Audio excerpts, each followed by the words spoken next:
Hello, and welcome to the first Interrupted Art podcast that we're doing with the movers and shakers of the art and design world. And the first guest that we have today, I'd like to introduce you to Lucy Donovan, who is a Girl and Gallery. Hello. So you might know her from her TikTok and Instagram as Girl and Gallery.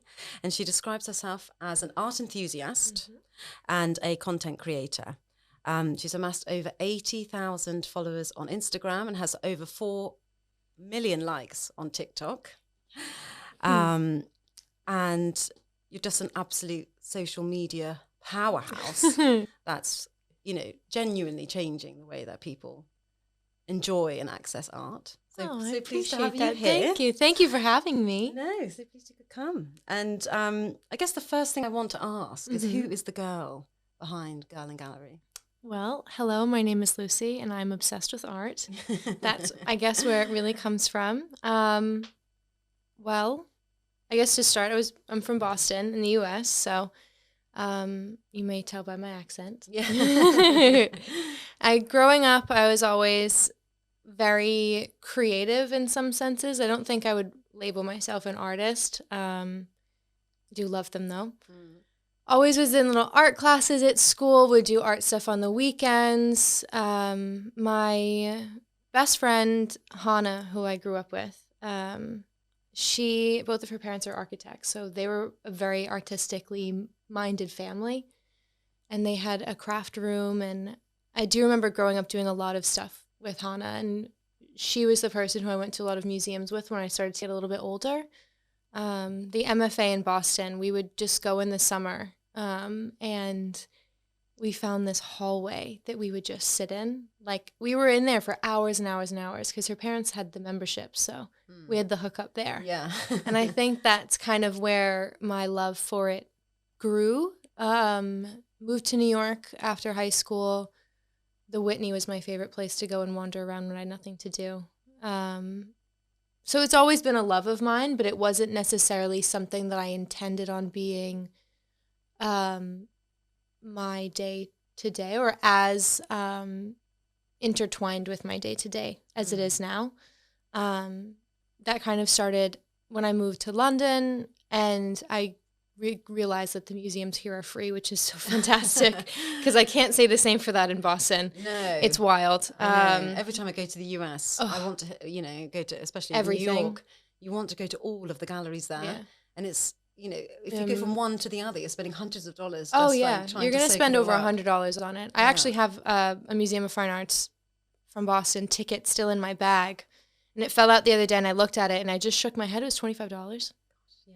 Which, I mean, that museum is huge, and it's beautiful, and I understand that, like, trust me, I support the arts. I'm happy to pay it if you really want to go, but it is a bit much. Yeah, and especially when you're talking about, going to other museums and spending entire days there, and your friends' parents having a pass. To be able to go, and then you can. Thank you so much, Stephanie Goldberg, for all the wonderful membership opportunities. We'll be sending this to her. That's a quick shout out. Oh yeah. But it does mean that you feel like you can go anytime that you want to. Oh yeah. And it's more like a civic space, or like somewhere that you'll go on the weekend, rather than it having to be this dedicated ride. Yeah. Paying for this less ticket, of an obligation in some sense. Yeah, absolutely. Yeah. I know. I completely agree. You have to sort of milk it for everything it has. See every exhibit. Even if you don't want to. Like my dad and I went when I went home for Christmas, and we were wandering around, and the Museum of Fine Art, they have a lot of older art, which some of it's gorgeous, some of it's incredibly boring, to be honest. So there were whole wings that we just didn't go in. Like, I appreciate art, but I do not need to see another Egyptian sarcophagus. Yeah. I'd much rather go find the John Singer Sargent or something like that. But it's just preference. Over the British Museum then. Yeah. I actually haven't ever been to it, to be honest. Maybe once years ago, but I haven't been. It's so much more than that. I'll take your word for it. I've been to the Tate Britain. Well, that's something. This is so silly, but before, like, when I first got here, I actually thought the British Museum and the Tate Britain was the same thing. Yeah. I'm not surprised by that. No, but I'm not surprised. Like, Tate Britain, Tate Modern has such a global brand. Oh, yeah, I love that museum so much. I know, it's a wonderful place. Yeah. So Tate Britain almost feels like the quieter little sort of younger sister, yes, tucked away in Pimlico. So you wouldn't necessarily, unless there was something specific I think you wanted to go and see, yeah, you wouldn't necessarily be drawn there. Whereas exactly. like Tate Modern's the big sort of blockbuster, shiny Kusamas and, you know. They have the big names there. Well, they did have the Van Gogh exhibit a few years ago at the Tate Britain. They did. I went to that with my mum, actually. That was really nice. How did you, you know, you've talked about this has been something of a hobby for you, you know, growing up, going to museums and enjoying art. But then when did the transition change from just sort of going around enjoying to thinking, I want to share this with people and I want to become a content creator and focus on art? Yeah. So it was my summer before my last year of uni. And I wanted an internship in something interesting. My uni job, I was just working at a clothing store. So I wanted something with a little more flair. I did love the discount though. And I made all my friends from London are from that store, to be honest. But so I'm very grateful for that. But I wanted a little something else. And what was I obsessed with other than clothes was art. And so I thought, why don't I just try to get an internship at a gallery? So when I tell you that I quite literally knocked on the door of every gallery in Mayfair, I spent about 3 days walking up and down, going in and asking for an email. If they didn't answer the door or if there was no one in there, I would just get their phone number and call them and ask, find an email. I went on any website I could possibly find that had emails of people on it. Like I probably called and applied to maybe just shy of 100 galleries and museums and everything. Like everything, even the ones that I wasn't even the biggest fan of. I didn't care. I just wanted to do it. Experience. Yeah, I just wanted to try. And I did it in August, which we all know, well, what I know now, the art world is very quiet in August. It is a bit of it gets sleepy. So it does. The galleries that were interested were like, oh, come back in September, October. You know, things start to pick up, like when Frieze, the big art fair, comes back. And I just thought, well, I have my marketing lectures in September. I can't be doing that. So it just didn't work out. It wasn't the right time. And then after uni, I do have a day job. And I wanted like a little passion project or something. I just wanted to make something. And I thought about art, and I'm not an artist, so what else could I do but talk about it? Talk about it all the time. It sounds like a very natural evolution from like going on the weekends and feeling very passionate about art. I was going anyways. Yeah, and then sharing it on social media and taking it from there. I just wanted to stick my fingers in the pies. Yeah. You know? Yeah. Away from the Mayfair galleries. Yeah. Thank goodness. So we've already sort of touched on how incredibly popular you are on social media, and it's not just Instagram and TikTok that you're on. You've recently launched your own YouTube channel. Yes. Where you're doing your behind the scene videos on there, and then also you're doing a podcast, and which you can find on Apple Music and on Spotify. Yes, so ma'am. Look for Girl in Gallery. You can watch it on YouTube too. On YouTube, find her on YouTube. But you know, we've said, you know, the numbers, 80,000 here and 4 million there, and you know, 160,000 on TikTok followers on TikTok. Yeah, about that. Yeah, just about that. Casual, so casual about how many I have, and hundreds of thousands of views. So, what do you think it is about what you're doing that is engaging people so well? You know, what's the kind of special sauce that you have? Your superpower. Well, I think that... Okay, I'm trying not to ramble too much in a backstory, but it's just where my mind goes. I always liked in school when things were explained and broken down a lot. I need all the bits and pieces to get something. Like, I need to know why. Like, math class was absolutely, completely, and utterly miserable for me. And I had a tutor for 6 years, and it still didn't go so well. Oh, I don't think you're alone in that. You know, math dislikers unite. But I liked things really, really broken down, and I was always obsessed with taking notes. Like, I need all the pieces. So when I explain art, or not explain it, but share it, I like to break it down as much as possible in the way that I can understand it best to then better explain it to somebody else. Even in the sense of like, if someone asks me for directions in the street, I have a really hard time keeping it to a minimum and not telling them what's on every corner of what they have to turn on instead of just saying, oh yeah, 2 lefts and a right. I'm like, no, you need to take a left at the chip shop and then go up around the corner and then you'll get to Box Park and you need to do, I over-explain things, but I think that's come in handy. And I try not to use too many fluffy words. I'm not a thesaurus. I use the word cool and vibe ad nauseum, way too much. And even if I do use a big word, I try to explain it or repeat it in an easier way because I don't want anyone to feel like they can't understand what I'm saying. So it's just not nice. I don't want anyone to feel like they can't engage. No. You know what I mean? Like that's saying ad nauseum, I would normally not use a big word like that on TikTok because I don't want people to be like, what does that mean? If you want to find something or you want to understand what I'm saying, I want you to be able to hear it from me. I don't want you to have to do any extra work to go look at it. Like, you know what I mean? Like even the word like medium, like an artist's medium. A medium is the type of material that they use to create the art, like charcoal, paint, whatever, blah, blah, blah. So I'd want that explained in the video. I don't want them to have to, trying to think of the right word. Just sort of, I do this when I'm reading things and then whether it's on, an app or whatever. And if it's something I don't really understand, you then get off it and then you like feel like you have to Google it and then you're trying to commit it to your memory and then, go back on. It does feel like hard work. Yeah.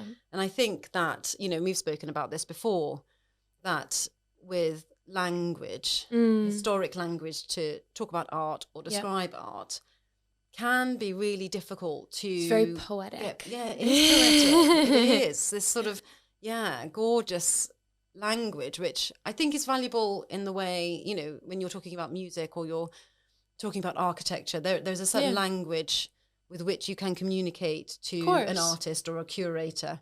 It's also more concise sometimes to use a bigger word. It can. At times. It gets your point across. Yes, it does. Yeah. It does. But the flip side of that, it means that it then becomes this other thing that if you're not from that art world background and you don't understand that distinct language that people are using. No, exactly.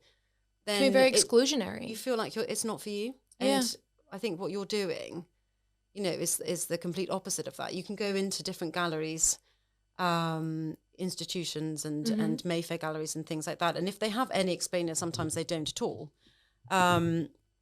They will have a plaque or like a display label and they will talk about the artwork there, and it'd be an enormous paragraph, and half the words, you might not. Oh yeah, it's a thesaurus. You need a thesaurus. Yeah, absolutely, and that can be really difficult for people. It's annoying.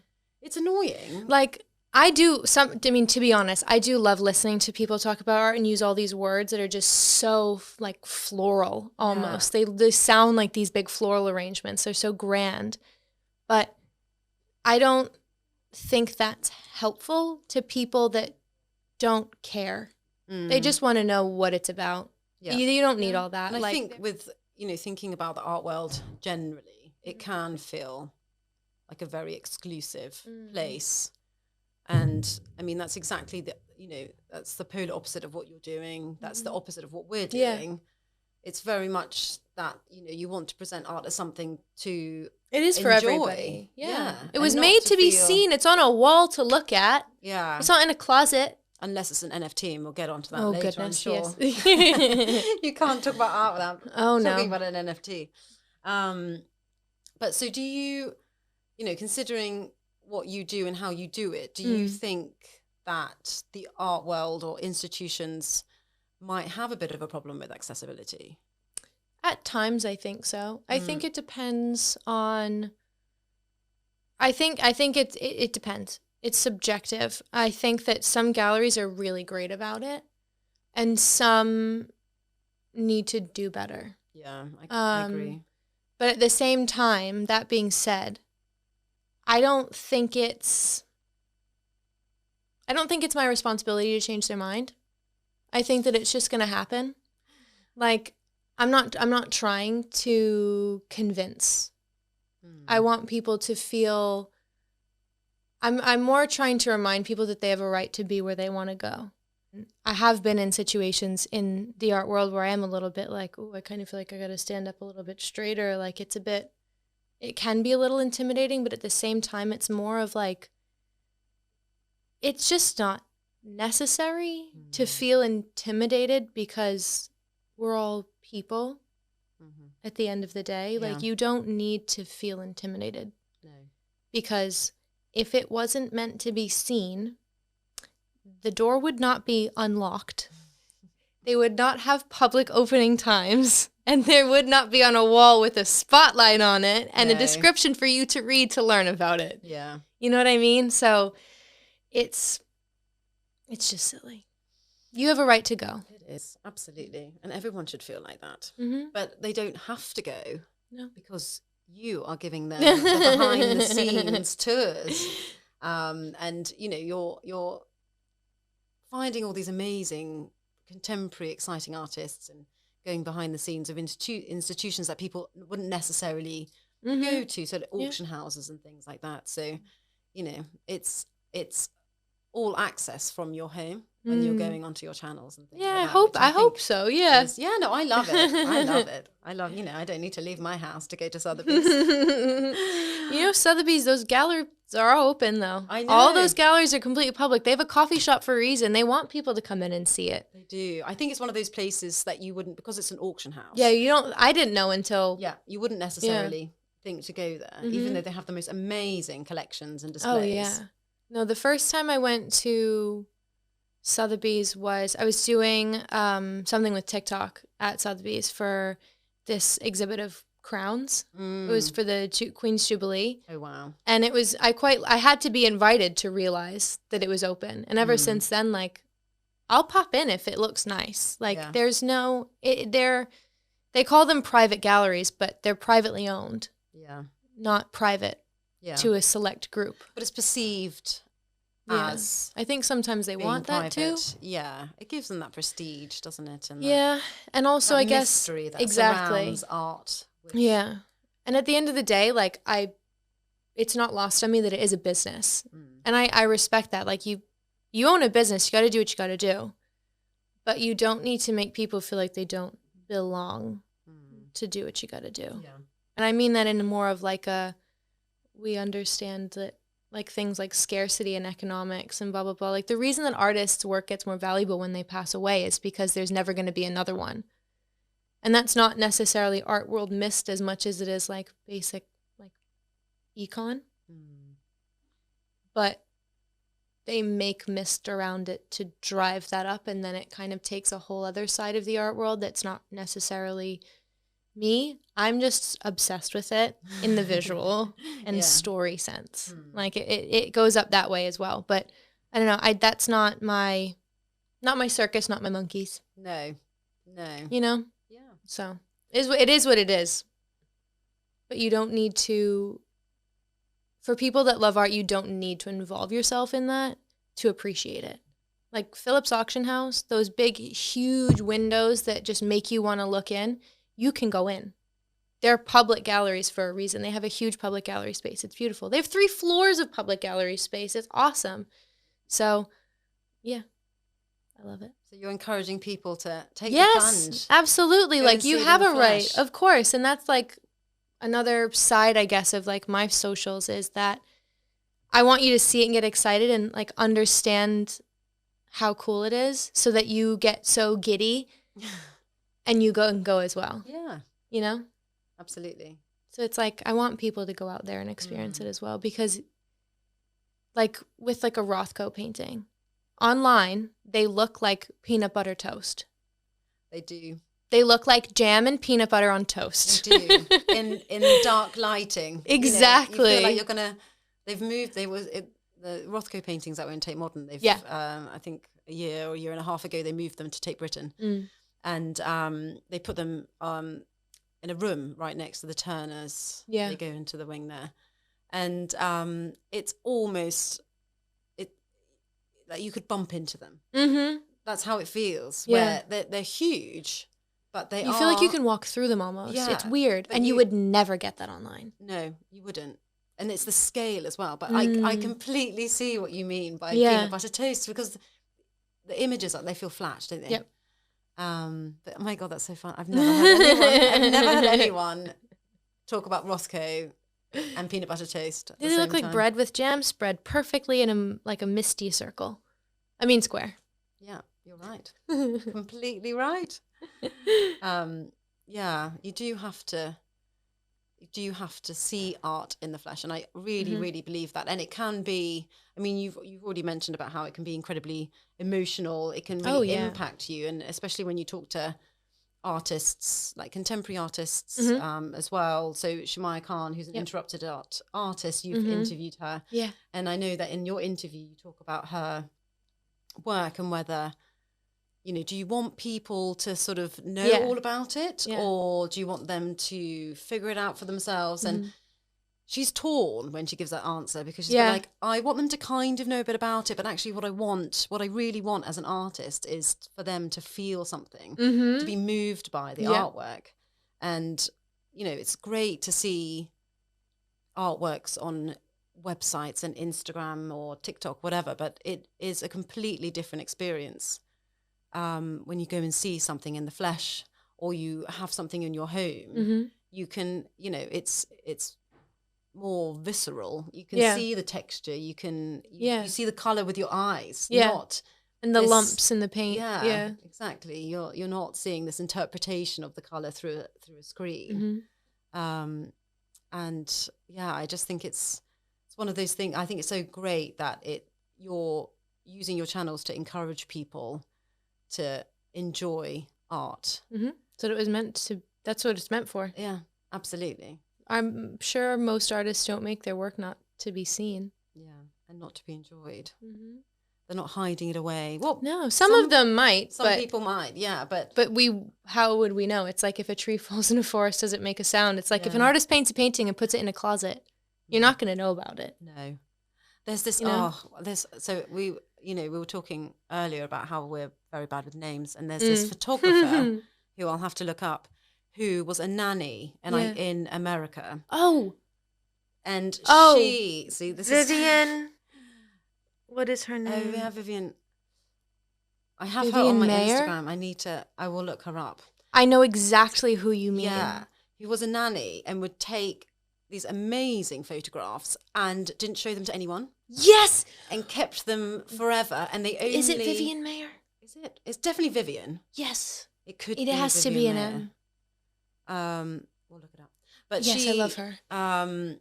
Kept all of these photographs and didn't ever share them with anyone. Not, so it wasn't even that she didn't exhibit or anything like that. It was more that it was her own private little project, and she really enjoyed it. And it's like the kind of, the first selfies almost. Yes, just taking pictures of herself in reflective surfaces, and they're just wonderful. And I saw them at Photo London for the first time, which is a photography art fair.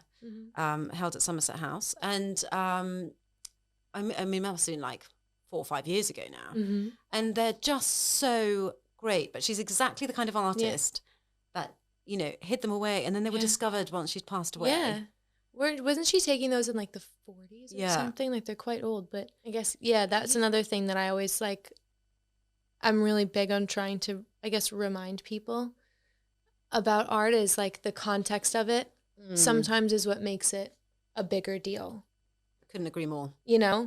Like, what's his name? Yves Klein with the blue, making his own color. Yeah. We think now it's literally just a blue canvas. Like, come on, dude. Like, you can do a bit better. But in context, it's a lot bigger of a deal because he made his own color, and it was kind of like a moment in history.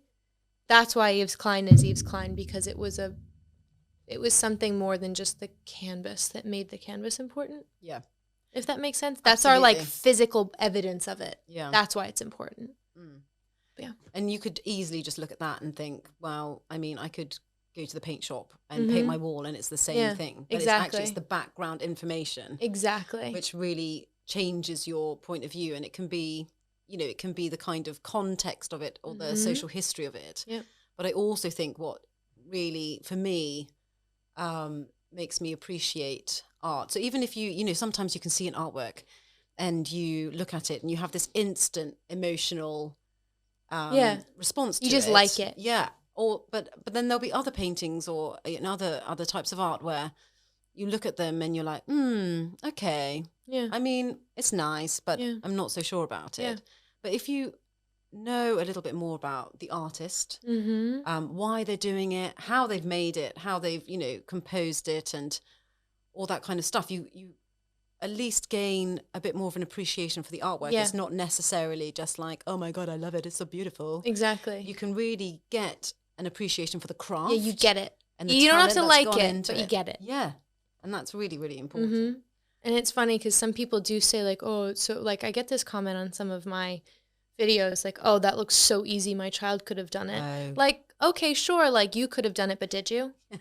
And also there's a little bit more of an intention with it. Like the Gunter Ford exhibit right now at Hauser and Wirth. It looks like it's literally is it's the scribbles. Scribbles on the wall. Yeah. There's like 12 paintings. They're massive, massive, massive scribbles on a wall. I physically could do it, sure. But I wasn't inspired by Francis Bacon's studio walls, because that's where it came from. He saw Francis Bacon's studio walls and how he would wipe his excess paint on the wall. So he decided to make a painting of paint scribbles on the wall. Yeah. Sort of an artwork. So of it's a bit like sort of I see, that's quite clever there, Mr. Gunter Yeah. Ford, But physically you could, but you didn't. So sit down. I've had these conversations with with friends before where it's just, and it's exactly that comment of like, oh, I could have done that myself when you go to like did you? Yeah, but did you? And No. I found this book, and again the author escapes me, but it's called like My Child Could Have Done It. Oh. And like it's all the reasons why your child definitely couldn't have done it. I need to find this. I will find you a copy and I will give it to you because it's just, I don't know, it's poking fun at that. I mean, it's a really funny book, which explains, just how you have now, where it's not necessarily about exactly what you're seeing. It's all the stuff around it, which makes it art. Yeah. So yeah, I'll find you a copy. Yes, please. Yeah, absolutely.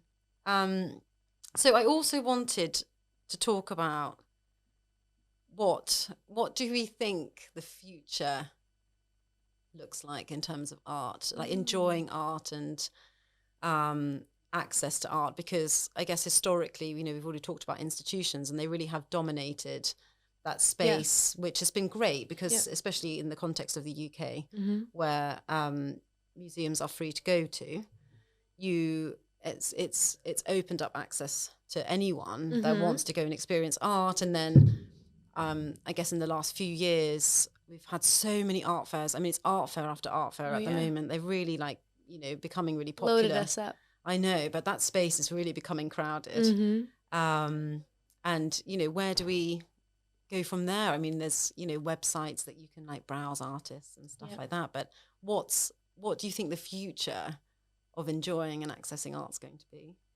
I think it will have a lot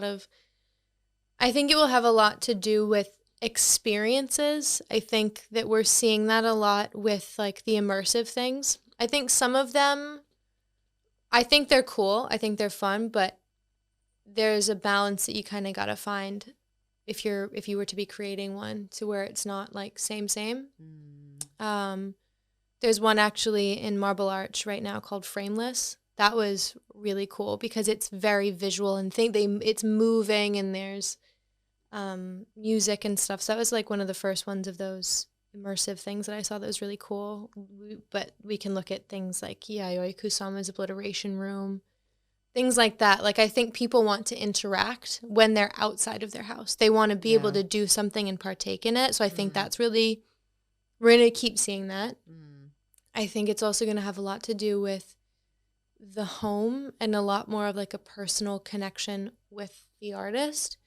Like you don't want to have something hanging on your wall that doesn't necessarily resonate with you, even if it's on like a light note, like you just think it looks cool. That is enough. But I think also people want to know a little bit more about the artist, which is something so beautiful that you do, is you allow for people to understand who made what's hanging on their wall. So I think people are going to be a lot more receptive and seek out that a little bit more to have something in their house that they enjoy looking at every day and not always have to go and participate to have a piece. Does that make sense? Yeah, absolutely. When you think about, going, I went to there was the Van Gogh in, was it Shoreditch? Immersive experience, which was fun. But it feels it's art themed experiences rather than going to a gallery or something, that kind of traditional. It's more in a commercial sense of interacting with art. I think the galleries aren't going anywhere. No. Especially if I can have anything to do with it, because I do love going on my Saturdays. Yeah. They're wonderful. But I think in terms of like on a really wide scale, I think we're going to see a lot more interactive stuff. Yeah, I agree.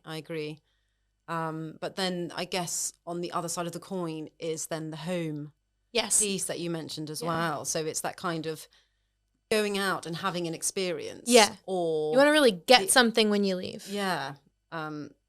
Or being at home and being able to change the feel of your house or discover new artists and enjoy that, enjoy those artworks in your home. And exactly what you said, and I think I really like this, is that you can like it because it just looks nice. It doesn't have that to is be, enough. Yeah. Doesn't have to be this whole sort of big story. We've obviously mentioned that you can gain an appreciation if you're reading about the artwork or hearing about the artist, but it can just look nice. Yeah. Oh yeah. And just 100%. And it really grinds my gears sometimes when people think that they have to come up with some flowery explanation of why they like a piece because of the juxtaposition between the this and then that and the blah, blah, blah. Do you think it looks cool? Yes? Right. Done. Yeah. Let's go. If you like it, that's great. That is all you need to do is like it. You don't need to know anything about it. You don't need to know the artist. But typically, if you like it, you want to know a little bit more about it. Yeah, you get curious. Yeah, but like there's a lot of paintings that I've seen that I thought, oh, I really like that, and didn't move forward with it. But I liked it. Yeah. And if I saw it again, I'd still like it. Yeah. You wouldn't necessarily have it in your home, I guess. Yeah, I think I judge a painting on how much I like it by how much I want to look at it every day. And I guess we have to talk a little bit about NFTs, the metaverse. It's all coming. And I don't know, talking about the future of enjoying art, I guess, it's already here. It's not really the future, but do you think that's one of the big trends that's going to start getting, is it going to get bigger and more important as we go into the future, in your opinion, or? Yes and no. In some senses, I do think the future is here, but we also don't know exactly what it's going to look like. As far as NFTs and art, I think that what I would, in some senses, like to see happen is, one, for them not to take over, and I do not believe that they will by any means. They're not taken away from anything. I think a way that they could add is when you buy an artwork, you get a digital copy as well, almost like a receipt in some ways, because I see NFTs going more in a practical sense, almost in a way that like online banking has gone. So yeah, you can go to a bank and have them help you, blah, blah, blah. But then if you need a copy of your statement, you have it online as well. Or you don't need to go to an ATM to check your balance. You can grab it on your phone. But if you do want the money, you're still going to have to go to an ATM, right? You have your digital copy of the art to say that you own it, because let's say this piece is of particular like substantial value. The way the world is going, I think we might end up seeing like when you get a deed to your house, you get a digital copy as well. So it's kind of like having... So it's a receipt copies of things. Yes, yeah. It's like you have a digital asset as well as a physical one as a part of your ownership. But I don't think that NFTs are going to take away. We haven't seen what crypto can do yet. It's here, but it's not ironed out. No. It is. I mean, like, let's be honest. It's creepy. And it does make me a little nervous, but it's nerves in a sense of like just because we don't understand it. But it is very powerful and we have to be careful with it. It's one of those, I get asked all the time about NFTs. And Yeah, what, they what come we up. think, I know, it's just that hot new topic, isn't it? And I was invited to a female entrepreneurs lunch last week cool. at, which was great, UBS. And it was just women from all different backgrounds doing all sorts of different things. It wasn't really art focused. And, we're all introducing ourselves and I'm saying, I'm the co-founder of Interrupted Art and I'm doing this. And they're like, oh, right, what do you think about NFTs? Yeah, and people love to ask it's the first, about it. hot, sexy new, techie thing to talk about. And I guess the way that I view it is more that there's two camps of people where you'll have collectors or people who are enjoying art and they like the real article. They want to see it in the flesh. They want to enjoy it, to look at it. And, immerse themselves in it rather than the other camp, which is about investment. Yes. And I have this with a lot of private clients as well, when it's a husband and wife team looking to buy art for their home. And broadly again, speaking, the woman is very much like, I love this because I've seen it. I love the way it looks. And this is what I want. An emotional connection with it. Yeah, this is what I want to have in the house. And sometimes it'll be the husband, right? Well, is this a good investment? Are we going to get a good return on it? It's seen as that kind of investment. And it's, there again, those kind of conversations creates about a little NFTs, bit of tension. It can. And then they don't want to buy, and then they can't agree, so they don't want to buy anything. Yeah. Well, if they go with my idea, they can get an NFT and the real one. There you go. New business coming soon. Watch this space. But it's, it's the NFT sort of camp. I feel the kind of people that also have these amazing artworks, fantastic, world-renowned artworks, and they keep them in bond in a warehouse in Switzerland, and they never see the light of day because it's an investment. Yeah, it's not a object of enjoyment. Yeah, and I think that's the thing that bugs me about NFTs.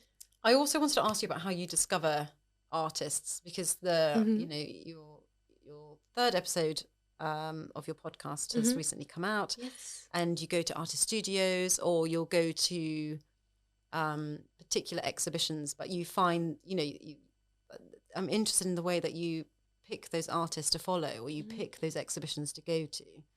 In London we're so lucky that there's so spoiled many for choice exhibitions going on. Yeah. There's so many talented artists. How do you find the ones that you're Instagram, really interested in? Honestly. I follow so many artists on Instagram now that I have actually been thinking about making a spreadsheet.